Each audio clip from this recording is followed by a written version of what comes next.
Telugu serial నటి మహేశ్వరి మరోసారి తల్లయింది. మంగళవారం ఉదయం 12 బిడ్డకు జన్మనిచ్చింది. వదినమ్మ, శశిరేఖ పరిణయం సీరియల్స్తో గుర్తింపు తెచ్చుకున్న మహేశ్వరి ఇస్మార్ట్ జోడీ ఫ్యామిలీ నెంబర్ 1 షోల్లోనూ పాల్గొని ఆకట్టుకుంది. ఇక టాలీవుడ్లో డైరెక్షన్ డిపార్ట్మెంట్లో పనిచేస్తున్న శివనాగ్ని చాలా ఏళ్ల క్రితమే పెళ్లి చేసుకుంది. వీళ్లకు ఇప్పటికే ఒక కూతురు ఉంది.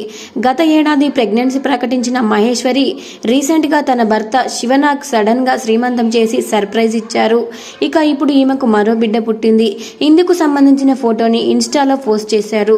ఇక తమ బుజ్జాయికి మీ అందరి ఆశీర్వాదాలు కావాలని క్యాప్షన్ పెట్టారు. ఈ క్రమంలోనే అందరూ బుల్లితెర నటి మహేశ్వరికి కంగ్రాచులేషన్స్ చెప్తున్నారు.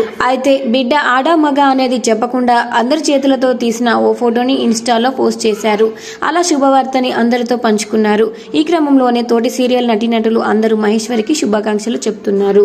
Thanks for watching.